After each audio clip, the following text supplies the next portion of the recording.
Hi hello and welcome to our channel Pharmaphilic. இன்றைக்கி நம்ம Pharmaphilic சேனலில் எதை பற்றி பார்க்க போகிறோம் அப்படின்னா drug inspector previous year questions தான் பார்த்துட்ருக்கோம். ஸோ அதில் பார்ட் 7 பார்க்க போகிறோம் 2019 கொஷனில். First question, dopamine receptor agonist is. So dopamine receptor agonist இது கொடுத்துருக்கிறது எல்லான்னு கேட்டிருக்காங்க. ரோபினிரோல், டோல்கேப்போன், செலிஜிலின், அமான்டிடன். இதில் கரெக்டான ஆன்சர் எது அப்படின்னு பார்த்தீங்கன்னா ரோபினிரோல் தான் கரெக்டான ஆன்சர். இதை தவிர்த்து வேறு என்னெல்லாம் இந்த கிளாசிஃபிகேஷன் கீழே இருக்கும் அப்படின்னு பார்த்தீங்கன்னா ப்ரோமோகிரிப்டின், அதுக்கப்புறம் பிராமிபெக்சோல், இதெல்லாம் வந்து டோப்பமைன் ரிசெப்டார் அகோனிஸ்ட் கீழே தான் வரும். Next, second question, which is the most important information obtained from proton NMR spectra regarding unknown molecule? So ஒரு unknown molecule ஒரு NMR ஸ்பெக்ட்ரம் வச்சு நம்மளால் அனலைஸ் பண்ணி பார்க்கும்போது நமக்கு அந்த மாலிகுலை பார்த்தீங்கன்னா என்ன இன்ஃபர்மேஷன் கிடைக்கும் அப்படிங்கிறது தான் question.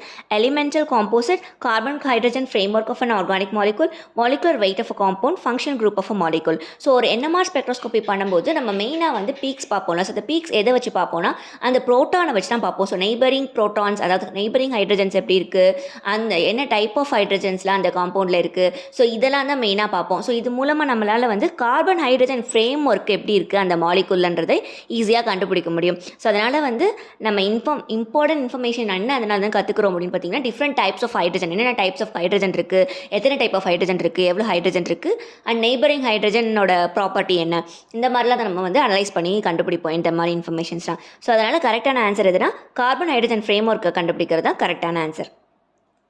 Next, third question, which absorbance property is quantitative UV spectroscopy analysis involving two or more compounds is used to estimate multiple compounds?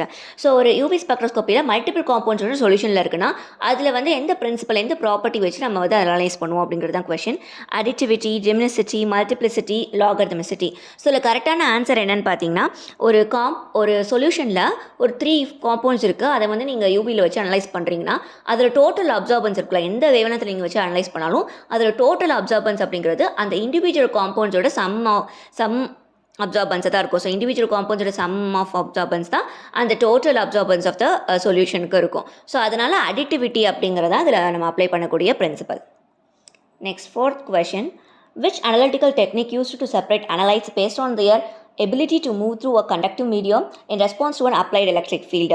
So எந்த அனலிட்டிக்கல் டெக்னிக் வந்து யூஸ் பண்ணுறாங்க எதுக்குன்னு பார்த்தீங்கன்னா ஒரு காம்பவுண்டை வந்து ஒரு லிக்விட் மீடியத்தில் வச்சு அதில் வந்து எலக்ட்ரிசிட்டி பாஸ் பண்ணுறது, எலக்ட்ரிக் ஃபீல்ட் பாஸ் பண்ணுறது மூலமாக அதோட மூவ்மெண்ட் இருக்கும்ல, ஸோ அதை வச்சு மெஷர் பண்ணுறது, அனலைஸ் பண்ணுறது அப்படிங்கிறது என்ன technique? Ion exchange chromatography, electrophoresis, super critical chromatography, size exclusion chromatography. So இதில் எலக்ட்ரோஃபோரசிஸ் அப்படிங்கிறது தான் ஒரு எலக்ட்ரோகைனடிக் ப்ராப்பர்ட்டி. ஸோ இதில் தான் நம்ம வந்து சப்ஸ்டன்ஸை வந்து லிக்விட் மீடியத்தில் வச்சு அதில் எலக்ட்ரிக் ஃபீல்டை பாஸ் பண்ணி அதோட மூவ்மெண்ட் மூலமாக அதை வந்து அனலைஸ் பண்ணுவோம். அதோட சார்ஜையோ இல்லை என்ன கண்டுபிடிக்கணுமோ அதை வந்து அனலைஸ் பண்ணுவோம். Next, fifth question, fluorescence is favoured by molecules having. So எல்லா காம்பவுண்டுக்குமே வந்து ஃப்ளோரசன்ஸ் இருக்காது. அப்போ எந்த மாதிரி காம்பவுண்ட்ஸ், ஒரு சில கேரக்டரிஸ்டிக்ஸ் இருக்கிற காம்பவுண்டுக்கு தான் ஃப்ளோரசன்ஸ் இருக்கும். ஸோ அப்போ அந்த கேரக்டர் என்ன அப்படிங்கிறது தான் question. Option A flexibility, rigidity, long chain compounds, short chain compounds. இதில் கரெக்டான ஆன்சர் என்னென்னு பார்த்தீங்கன்னா ரிஜிடிட்டி அப்படிங்கிறது தான் கரெக்டான ஆன்சர். அந்த ஸ்ட்ரக்சர் வந்து நல்லா ரிஜிடாக இருக்கிற காம்பவுண்ட்ஸ் தான் வந்து ஃப்ளோரசன்ஸ் கண்டிப்பாக இருக்கும். அதுக்கான எக்ஸாம்பிளான காம்பவுண்ட்ஸ் என்னென்னு பார்த்தீங்கன்னா ஃபினாப்தலின், ஃப்ளோரசன், இதெல்லாம் வந்து அதுக்கு example.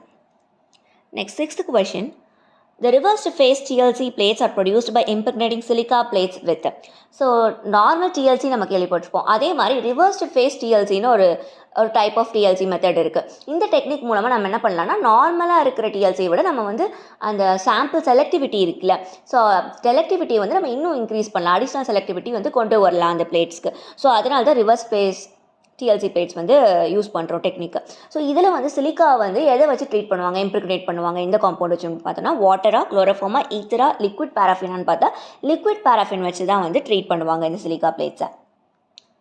Which is the most common mobile phase for gas chromatography? So gas குரோமட்டோகிராஃபிக்கு காமனாக யூஸ் பண்ணக்கூடிய மொபைல் ஃபேஸ் இது oxygen, carbon dioxide, ethane, argon gas. So இதில் கரெக்டான ஆன்சர் என்னென்னு பார்த்தீங்கன்னா ஆர்கான் கேஸ் தான். ஏன்னா நம்ம வந்து எது காமனாக யூஸ் பண்ணுவோம்னா கேஸ் குரோமட்டோகிராஃபியில் nitrogen, helium and other inert gases. So inert gases அப்படிங்கும்போது argon is inert gas. So அது வந்து காமனாக யூஸ் பண்ணுவோம். அதை தவிர்த்து நைட்ரஜன், ஹீலியமும் யூஸ் பண்ணுவாங்க. Next, eighth question, commonly used source of light in a UV spectrophotometer is. So ஒரு யூவி ஸ்பெக்ட்ரோஃபோட்டோமீட்டருக்கு காமனாக யூஸ் பண்ணக்கூடிய சோர்ஸ் என்ன, அதோட லைட்டுக்கான source? Hydrogen discharge lamp, mercury arc lamp, tungsten lamp, deuterium lamp. So இதை கரெக்டான ஆன்சர் எது அப்படின்னு பார்த்தீங்கன்னா டியூட்ரியம் லேம்ப் தான் வந்து காமனாக நம்ம யூஸ் பண்ணுறது. இப்போ டங்ஸ்டன் லேம்ப் அப்படிங்கிறது வந்து விசிபிள் சோர்ஸ்க்கு காமனாக யூஸ் பண்ணக்கூடியது. அதுக்கப்புறம் மெர்க்குரி ஆர்க் லேம்பும் நம்ம யூஸ் பண்ணுறோம், but it's not commonly used. In UV spectroscopy, the sample cells are made up of. Sample cells எந்த காம்பவுண்டில் மேட் பண்ணியிருப்பாங்க அப்படிங்கிறத கொஷின். மெட்டலா, பாலிஸ்டைரனா, ஸ்டெயின்லெஸ் ஸ்டீலா, குவாட்ஸா. ஸோ ஆப்வியஸாக நமக்கு தெரியும் கிளாஸ் ஆர் குவாட்ஸில் தான் வந்து சாம்பிள் செல்ஸ்லாம் மேட் பண்ணியிருப்பாங்க. ஸோ இதில் ஆப்ஷனில் இருக்கிறது குவாட்ஸ். ஸோ குவாட்ஸ் தான் answer. Next 10th question. Dash prepared by the interaction of test butyl dimethyl phenyl acetonitrile with ethylene diamine hydrochloride at elevated temperature with a loss of mole of ammonia. So ஒரு type of அஸ்டோநைட்ரலையும் ethylene diamine ஹைட்ரோக்ளோரைடையும் வந்து higher டெம்பரேச்சரை வச்சு நம்ம treat பண்ணும்போது ஒரு molecule of ammonia loss ஆகி நமக்கு கிடைக்கக்கூடிய காம்பவுண்ட் என்ன? இது ஒரு சிந்தசிஸ். இது எதுக்கான சிந்தசிஸ் அப்படின்னு பார்த்தீங்கன்னா ஜைலோமெட்டசோலினோட சிந்தசிஸ் தான் கொஸ்டினாக கொடுத்துருக்காங்க. ஸோ இதில் கரெக்டான ஆன்சர் என்ன? ஜைலோமெட்டசோலின். ஜைலோமெட்டசோலின் அப்படிங்கிறது ஒரு இமிடசோல் டெரிவேட்டிவ். இது எதில் வரும் அப்படின்னு பார்த்தீங்கன்னா என்ன யூஸ் பண்ணுறோம் அப்படின்னா நேசல் டீகன்ஜஸ்டனாக யூஸ் பண்ணுறோம். ஸோ இதை என்ன பண்ணணும்னா நோஸில் இருக்க பிளட் வெசல்ஸை வந்து கன்ஸ்ட்ரக்ட் பண்ணுறது மூலமாக அந்த அலர்ஜி அப்பயோ ஹே ஃபீவர் அப்பயோ நமக்கு வந்து பிளட் வெசல்ஸ் அதிகமாக இருந்தாலும் நேசல் கன்ஜஷன் வரும். ஸோ அந்த நேசல் கன்ஜஷனை ரிலீவ் பண்ணுறதுக்காக யூஸ் பண்ணுறது அந்த ஜைலோமெட்டசோலின். ஸோ இது காமனாக நம்ம அட்வர்டைஸ்மெண்ட்லலாம் பார்த்துருப்போம். ஆட்ரிவின் அப்படிங்கிற ஒரு பிராண்டோட இது பார்த்துருப்போம் நேசல் ஸ்ப்ரே. ஸோ இந்த ஆட்ரிவினில் இருக்கக்கூடியது வந்து ஜைலோமெட்டசோலின் ஒரு ஆக்சிமெட்டசோலின் தான் வந்து அந்த ஆட்ரிவின் பிராண்டில் அவங்க யூஸ் பண்ணுற இம்பார்ட்டன்டான ஆக்டிவ் இன்க்ரீடியன்ட் வந்து இதுதான். Next, 11th question. Dash is prepared by the dehydration of molecule of para-aminobenzoic acid and 2-hydroxy-triethylamine which on treatment with hydrochloric acid. So இது ஒரு சிந்தசிஸ் தான். ஸோ இதுலேருந்து நமக்கு கிடைக்கக்கூடிய காம்பவுண்ட் எதுனா ப்ரொக்கைன். ப்ரொக்கைனோட சிந்தசிஸ் தான் இது. ப்ரொக்கைன் வந்து நமக்கு தெரியும் இட்ஸ் அன் அனஸ்தட்டிக் அப்படிங்கிறது. Next, which one of the following sulfonamide drug is used for treatment of various urinary tract infection? So various urinary tract இன்ஃபெக்ஷனுக்கு யூஸ் பண்ணக்கூடிய சல்ஃபனமைட் ட்ரக் எது? சல்ஃபடைசன், டாப்சோன், சல்ஃபஃபியூரசோல், சல்ஃபசிட்டமைட். ஸோ இதில் கரெக்டான ஆன்சர் என்ன? சல்ஃபஃபியூரசோல் தான் கரெக்டான ஆன்சர். ஏன்னு பார்த்தீங்கன்னா இதில் தான் வந்து wide range of gram negative and gram positive ஆர்கானிசத்தை வந்து இது கில் பண்ணக்கூடிய ப்ராப்பர்ட்டி இதுக்கு இருக்குது. ஸோ அதனால் வேரியஸ் யூரினரி ட்ராக் இன்ஃபெக்ஷனுக்கு டாப்பிக்கலாகவும் இது யூஸ் பண்ணுறாங்க. Next question. An anti-neoplastic agent acting by folate antagonism and having pteridine ring is. இப்போ கொடுத்துருக்கிறதுல வந்து ஆப்ஷனில் ஒரு ஆன்டி நியோபிளாஸ்டிக் ஏஜென்ட் அது. அதில் ஃபோலேட் ஆன்டகனிசம் தான் அதோட மெக்கானிசம் ஆஃப் ஆக்ஷன். இதில் வந்து ஸ்ட்ரக்சர் பார்த்தீங்கன்னா டெரிடின் ரிங் இருக்கும். இந்த 3 ப்ராப்பர்ட்டி இருக்கிற ட்ரக் இது கொடுத்துருக்க கொஷனில். ட்ரைமெத்தோஃப்ரின், மெர்காப்டோபியூரன், மீத்தோட்ரெக்சைட், ஃபோலிக் ஆசிட். இதில் கரெக்டான ஆன்சர் இது மீத்தோட்ரெக்சைட் தான் கரெக்டான answer. Next, dash is a serious and potential adverse effect of potassium sparing diuretic used as an antihypertensive.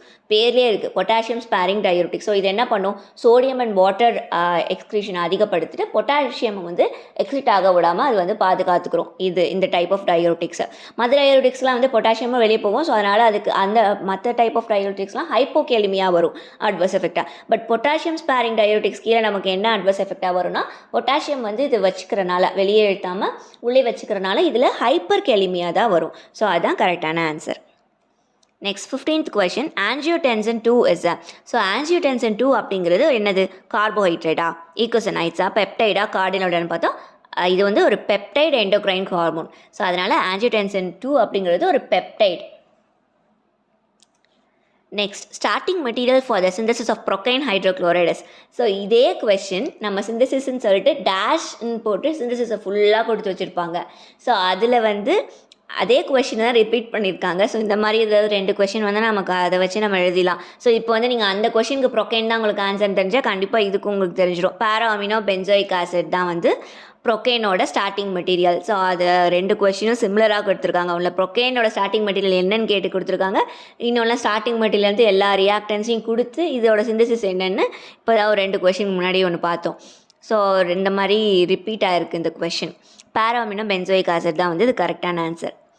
Next, it is a barbiturate sedative. So கொடுத்துருக்கல எது பார்பிச்சுரேட் செடேட்டிவ்னு கேட்டிருக்காங்க. குளுட்டமைட், மெத்திபைரோன், குவைனசலோன், தயோபென்டால். ஸோ கொடுத்துருக்கல பார்பிச்சுரேட் செடேட்டிவ் எது அப்படி பார்த்தீங்கன்னா தயோபென்டால் தான் வந்து பார்பிச்சுரேட்ஸ் கீழே வருது. It's an ultra short acting sedative. அதுக்கப்புறம் குளுட்டமைட், மெத்திபைரோன்லாம் இல்லை பைப்ரிடன் டெரிவேட்டிவ்ஸில் வரும். Next, it is an amino alkyl ether. So கொடுத்துருக்கிறதுல அமினோ அல்கைல் ஈத்தர் எது, அந்த கிளாஸிஃபிகேஷன் கீழே வர ட்ரக் எது? Mepyramine maleate, tonzylamine hydrochloride, diphenhydramine hydrochloride, zolamine hydrochloride. So amino alkyl ஈத்தர்ஸ்னாலே அதோட பேசிக் ஸ்ட்ரக்சர் வந்து டைஃபைன் ஹைட்ரமினை வச்சு தான் வரும். அந்த அமினோ அல்கைல் ஈத்தர்ஸ் கீழே வந்து இருக்கிற எல்லா காம்பவுண்ட்ஸ்க்குமே வந்து டைஃபைன் ஹைட்ரமினோட ஸ்ட்ரக்சர் தான் வரும். ஸோ இதில் எப்படி இருக்கும் அப்படின்னா, அமினோ அல்கைல் ஈத்தர் வந்து ஒரு பைப்ரிடன் சைட் செயினாக இருக்கும். இந்த அமினோ அது பைப்ரிடன் ரிங் இருக்கும் எல்லாத்துக்குமே. ஸோ அதோட ரிங்கோட சைட் செயினில் அமினோ அல்கைல் ஈத்தர் வந்து ப்ரெசென்ட் ஆகிருக்கும். Next, so dash is used in the treatment of obstructive ஜாண்டிஸ்ன்னு கேட்டிருக்காங்க. ஸோ பேசிக்காக எந்த விட்டமின் கொடுப்பாங்கன்னு கேட்டிருக்காங்க. ஸோ விட்டமின் ஏ கொடுப்பாங்களா, டியா, இயா, கேனான்னு பார்த்தா ஃபஸ்ட்டு வந்து அப்ஸ்ட்ரக்டிவ் ஜாண்டிஸ் என்னன்னு பார்த்துப்போம். இப்போ வந்து பைலோட ஃப்ளோ வந்து லிவர்லேருந்து பைல் டக்டில் வரும், பைல் டக்ட்லேருந்து ரிலீஸ் ஆகணும் இன்டெஸ்டைனுக்கு. அப்படி ரிலீஸ் ஆகாமல் அந்த இடத்துல ஏதாவது வந்து அப்ஸ்ட்ரக்ட் பண்ணியிருக்கு, அதை தடுத்துட்ருக்கு அப்படின்னா அது பேர் தான். அதனால் வரக்கூடிய பைல் வந்து என்ன ஆகும், பில்டப் ஆக ஆரம்பிச்சிடும். ஸோ அதனால் வரக்கூடிய ஜாண்டிஸ்க்கு பேர் தான் அப்ஸ்ட்ரக்டிவ் ஜாண்டிஸ். இதெல்லாம் எதனால் வரலான்னா, ரொம்ப common cause of this obstructive jaundice வந்து பார்த்தோன்னா கால் ஸ்டோன்ஸ், அதாவது பைலில் வந்து ஸ்டோன்ஸ் ஃபார்ம் ஆகி அந்த ஸ்டோன் வந்து அந்த பாத்வேவை வந்து அப்ஸ்ட்ரக்ட் பண்ணுறதுனால தான் நமக்கு வரும். ஸோ அது மட்டும் தவிர்த்து பேங்க்ரியாட்டிக் கேன்சர்லேயும் வரலாம். பட் காமன் காஸ்ட்னு பார்த்தா கேல் ஸ்டோன்ஸாக தான் இருக்கும். ஸோ அப்படிப்பட்ட நேரத்தில் என்ன ஆகும்னா, அந்த பைல் தான் நமக்கு தெரியும் விட்டமின் கேவோட அப்சார்ப்ஷன், இன்டெஸ்டைனில் வந்து விட்டமின் கே அப்சார்ப் ஆகிறதுக்கு பைல் சால்ட் வந்து ஒரு இம்பார்ட்டண்ட்டான ஒரு கருவி. அது இருந்தால் தான் விட்டமின் கே வந்து நல்லா அப்சார்ப் ஆகும். ஸோ விட்டமின் கே அப்சார்ப் ஆகி லிவருக்கு போனால் தான் நமக்கு வந்து என்ன ஆகும், ப்ரோத்ராமின் இந்த மாதிரி கோஆகுலன்ஸ் ஃபேக்டர்ஸ்லாம் வந்து நமக்கு சிந்தசிஸ் ஆகிறதுக்கு விட்டமின் கே வந்து ஒரு இம்பார்ட்டண்ட்டான ஃபேக்டர்னு நமக்கு தெரியும். அப்போ விட்டமின் கே சிந்தசிஸ் ஆகிறது நமக்கு ப்ரோத்ராமின் லெவல் ரொம்ப கம்மியாகிடும்ல. ஸோ அதனால தான் அப்ஸ்ட்ரக்டிவ் ஜாண்டிஸ் அப்போ விட்டமின் கே வந்து நம்ம உடம்புல வந்து குறைஞ்சிடும். ஏன்னா அப்சார்ப்ஷன் கம்மியாகிறதுனால விட்டமின் கே வந்து குறையும். ஸோ அதனால் என்ன பண்ணுவாங்க, விட்டமின் கே வந்து வித் பைல்சால்ஸோட சேர்த்து ட்ரீட்மெண்ட் அப்போ விட்டமின் கேயும் பைல்ஸோட சேர்த்து வந்து நமக்கு கொடுக்க ஆரம்பிப்பாங்க.